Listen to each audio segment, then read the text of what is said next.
Hello friends, welcome back winner classes. दोस्तों, आज की क्लास में हम लोग फिर से अपना डिस्कस करने वाले हैं बायोलॉजी के सिंगल लाइनर क्वेश्चन, यानी कि जो हमारे विज्ञान का टॉपिक चल रहा था बायोलॉजी, जिसके अंतर्गत हमने 40 क्वेश्चनों को पिछली वीडियो में डिस्कस कर लिया था। उससे आगे के प्रश्न यानी 41 नंबर से प्रश्नों को अब हम लोग डिस्कस करेंगे। दोस्तों, वीडियो को पूरा अंत तक वॉच करना। अगर आपको पसंद आएगी तो वीडियो को लाइक करना और चैनल को सब्सक्राइब अवश्य कर लेना, क्योंकि आप जब सब्सक्राइब करोगे तभी आपके पास नोटिफिकेशन पहुंच सकता है। तो आइए दोस्तों, शुरुआत करते हैं अपने 21 नंबर प्रश्न से। 41 नंबर प्रश्न से ये कह रहा है कि टिक्का रोग किस फसल से संबंधित है।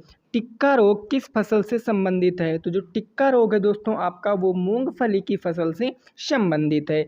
अगला क्वेश्चन कह रहा है कि धान का प्रसिद्ध रोग खैरा रोग किसके कारण होता है। तो ये इससे पहले वाली स्लाइड में भी मैंने आपको बताया था कि जो धान का खैरा रोग होता है दोस्तों, वो जस्ते की कमी के कारण होता है। नेक्स्ट अगला प्रश्न हमारा 43 नंबर ये कह रहा है कि चाय में लाल रस्ट रोग किसके कारण होता है। चाय में लाल रस्ट रोग किसके कारण होता है? तो वो दोस्तों होता है आपके हरे शैवालों के कारण। वो आपके हरे शैवालों के कारण होता है। अगला प्रश्न है, फसलों पर आक्रमण करने की कीट की प्रायः कौन सी अवस्था अधिक हानि पहुंचाती है। जो आपके भाई कीट होते हैं उनके भी भिन्न भिन्न अवस्थाएं होती हैं, तो उनमें से कौन अवस्था है जो फसल को अधिकतर नुकसान पहुंचाती है? तो वो जो है आपका कैटर पिलर। वो कौन सी हो जाएगी भाई? Cater pillar.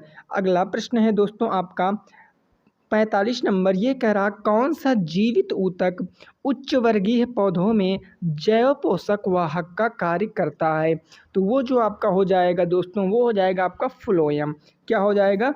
फ्लोएम हो जाएगा। अगला प्रश्न हमारा है 46 नंबर यह कह रहा है कि पादपों में जल तथा खनिज लवणों का संचालन किसके द्वारा होता है। जो आपके पादप होते हैं उनमें खनिज लवणों का जो संचालन होता है वो किसके कारण होता है? तो दोस्तों वो आपका जाइलम के कारण होता है। वो आपका जाइलम के कारण होता है। 47 क्वेश्चन है, एक वृक्ष की आयु का पता किसके द्वारा लगाया जा सकता है। तो जो वृक्ष है उसकी आयु का पता आप भाई किसके द्वारा लगाओगे? आप बताओ किसके द्वारा लगाओगे? तो आप लगाओगे वार्षिक वलयों की गिनती करके।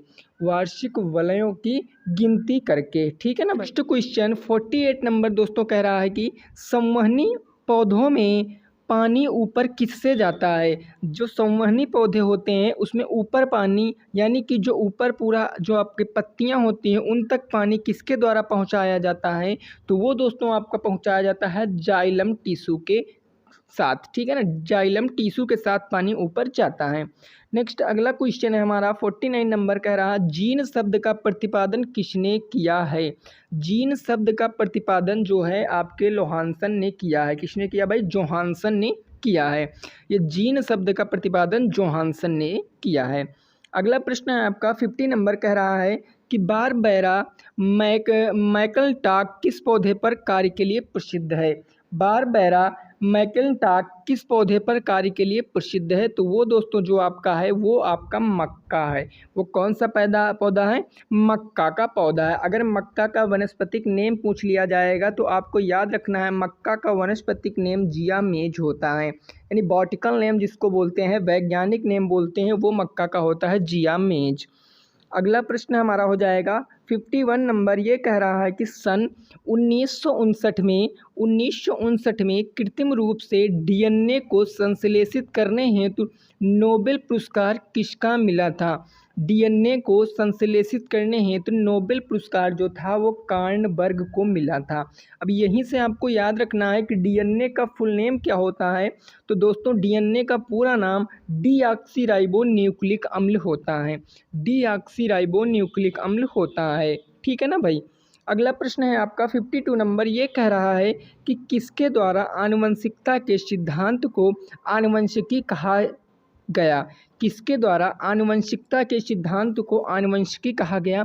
तो वो थे आपके कौन? वाटसन। कौन थे भाई? वाटसन थे। नेक्स्ट 53 नंबर क्वेश्चन कह रहा, सेल नाम किस जीव वैज्ञानिक ने सर्वप्रथम दिया था। सेल माने क्या होता है? सेल माने होता है दोस्तों कोशिका। सेल माने क्या होता है, कोशिका होता है। और कोशिका की खोज सर्वप्रथम किसने की थी, रॉबर्ट ब्राउन ने की थी। लेकिन रॉबर्ट ब्राउन ने दोस्तों जो थी वो मृत कोशिका की खोज की थी। किसकी, मृत कोशिका की खोज रॉबर्ट हुक ने की थी। ठीक है ना। अब यहीं से देखो एक बात याद रखना, जो रॉबर्ट हुक हो गए उन्होंने कोशिका की खोज कर दी, लेकिन एक वैज्ञानिक आपके थे रॉबर्ट ब्राउन, एक थे आपके रॉबर्ट ब्राउन, इन्होंने क्या किया, केंद्रक की खोज किया। जो कोशिका का केंद्रक होता है उसकी खोज किसने किया, रॉबर्ट ब्राउन ने किया। तो यह भी आपको याद रखना है। अगला प्रश्न है हमारा 54 नंबर, कौन सी रचना जंतु कोशिका को वनस्पतिक कोशिका से विभेदित करती है। कौन सी रचना जंतु कोशिका को वनस्पतिक कोशिका से विभेदित करती है। तो वो कौन सी भाई हो जाएगी, आप आंसर देख सकते हो, लिखा है कि सेंट्रियोल। क्या हो जाएगी, अगला क्वेश्चन है दोस्तों आपका 55 नंबर, ये कह रहा, कोशिका में राइबोसोम की अनुपस्थिति में निम्न में से कौन सा कार्य संपादित नहीं होगा। तो कोशिका में दोस्तों जो होता है आपका, अगर राइबोसोम नहीं होगा ना तो ये प्रोटीन का संश्लेषण नहीं कर सकती है कोशिका। ये बात याद रखना, और ये आपका इम्पॉर्टेंट प्रश्न है भाई, जो कि आपको जानना बहुत ज़रूरी है। अगला क्वेश्चन है हमारा 56 नंबर, यदि माइटोकॉन्ड्रिया काम करना बंद कर दे तो कोशिका में कौन सा कार्य नहीं हो पाएगा।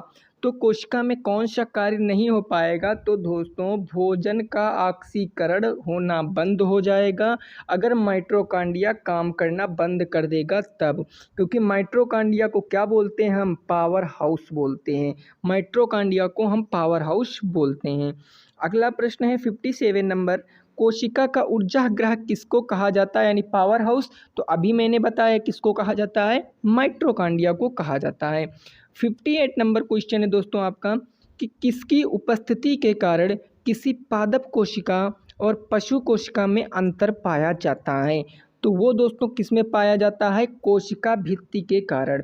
किसमें, कोशिका भित्ति के कारण ही केवल हम बता सकते हैं कि कौन सी पादप कोशिका है और कौन सी जंतु कोशिका है। बाकी केंद्रक दोनों में पाया जाता है, लाइसोसोम दोनों में पाया जाता है, माइटोकॉन्ड्रिया दोनों में पाया जाता है। ये सभी चीज़ दोनों में पाई जाती हैं। अगला प्रश्न है 59 नंबर, कि कौन सा कोशिकांग प्रोटीन संश्लेषण में प्रमुख भूमिका निभाता है। तो कोशिकांग प्रोटीन संश्लेषण में प्रमुख भूमिका निभाता है। कौन सा कोशिकांग है, तो वो आपका है एंडोप्लाज्म, रेटिकुलम एवं राइबोसोम। एंडोप्लाज्म, रेटिकुलम एवं राइबोसोम, ये आपका प्रमुख भूमिका निभाता है किसमें, तो प्रोटीन संश्लेषण में।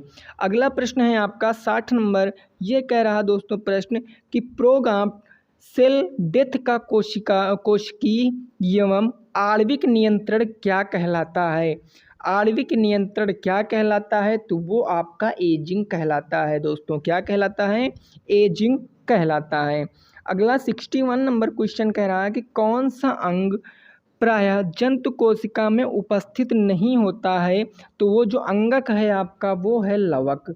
लवक जो होता है वो जंतु कोशिका में उपस्थित नहीं होता है, ये आपका पादप कोशिका में उपस्थित होता है अंगक। ठीक है ना भाई। अगला प्रश्न है आपका 62 नंबर, कह रहा है कि जीव द्रव्य शब्द का प्रयोग सर्वप्रथम किसने दिया था। तो जीव द्रव्य शब्द का प्रयोग सर्वप्रथम पुराकंजे ने दिया था। किसने, पुरकिंजे। और कहीं कहीं दोस्तों ये पुराकंजे भी लिखा मिलता है, तो कंफ्यूज बिल्कुल भी नहीं होना है। 63 नंबर क्वेश्चन कह रहा है, जीव द्रव्य जीवन का भौतिक आधार है, यह किसका कथन है। जीव द्रव्य जीवन का भौतिक आधार है, यह कथन है हक्सले का। किसका है भाई, हक्सले का है। नेक्स्ट 64 नंबर प्रश्न कह रहा है कि डीएनए के द्विहेलिक्स प्रारूप को पहली बार किसने प्रस्तावित किया था। तो उसने किया था वाटसन और क्रिक ने।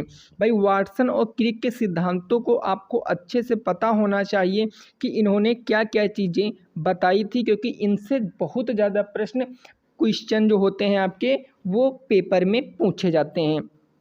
अगला प्रश्न है हमारा कि न्यूक्लियस की खोज सर्वप्रथम किसने की थी। न्यूक्लियस की खोज सर्वप्रथम किसने की थी, तो रॉबर्ट ब्राउन ने की थी। किसने, रॉबर्ट ब्राउन ने। नेक्स्ट अगला क्वेश्चन है दोस्तों कि कोशिकीय व आणविक जीव विज्ञान केंद्र कहाँ स्थित है। तो वो आपका हैदराबाद स्थित है। कहाँ पर स्थित है? हैदराबाद स्थित है। अगला 67 नंबर क्वेश्चन कह रहा है कि पारिस्थितिकी शब्द को सर्वप्रथम प्रतिपादित करने वाला श्रेय किसको जाता है। तो वह जाता है रीटर को। रीटर ने क्या किया था कि जो आपका पारिस्थितिकी शब्द है इसको सर्वप्रथम इन्होंने ही बताया था। अगला प्रश्न है आपका 68 नंबर दोस्तों, ये कह रहा है आपका कि मुख्यतः मेन ग्रोह वाले ज्वारीय वन कहाँ पाए जाते हैं। तो वो कहाँ पाए जाते हैं? सुंदरवन डेल्टा में पाए जाते हैं, जो कि हमारे भारत का सबसे बड़ा डेल्टा है। ठीक है ना भाई। अगला प्रश्न है हमारा, यदि संसार के सभी पौधे मर जाएं तो किसकी कमी के कारण जंतु मर जाएंगे। ये तो सभी को पता है क्या होगा, जब पेड़ पौधे नहीं रहेंगे तो ऑक्सीजन नहीं होगा, और बिना ऑक्सीजन के पशु हैं जो हमारे या जो मनुष्य हैं, जो पक्षी हैं, वो जीवित नहीं रह सकते हैं। अगला प्रश्न 70 नंबर कह रहा है, खाद्य श्रृंखला से अभिप्राय है इनमें से किसके द्वारा ऊर्जा अंतरण होती है।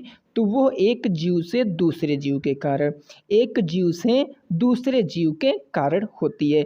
तो दोस्तों आज के हमने कुछ इंपॉर्टेंट प्रश्नों को डिस्कस किया। अभी आगे और भी प्रश्न हैं जिसको मैं आपको अगली वीडियो में डिस्कस कराऊंगा। और इस पीडीएफ को लेने के लिए आपको टेलीग्राम पे हाई फाई स्टडी चैनल को ज्वाइन कर लेना है। वहाँ पर आपको इस पीडीएफ को अपलोड कर दिया जाएगा। तो आप लोग जितने भी साथी अभी तक टेलीग्राम चैनल से नहीं जुड़े हैं तो भाई जुड़ जाना, वहाँ पर आपको पूरी का पूरी पीडीएफ मिल जाएगी।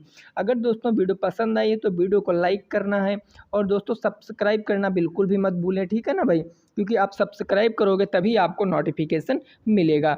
तो मिलेंगे दोस्तों आपसे एक और नए ज़बरदस्त वीडियो के साथ। तब तक के लिए सभी साथियों को जय हिंद, जय भारत और वंदे मातरम।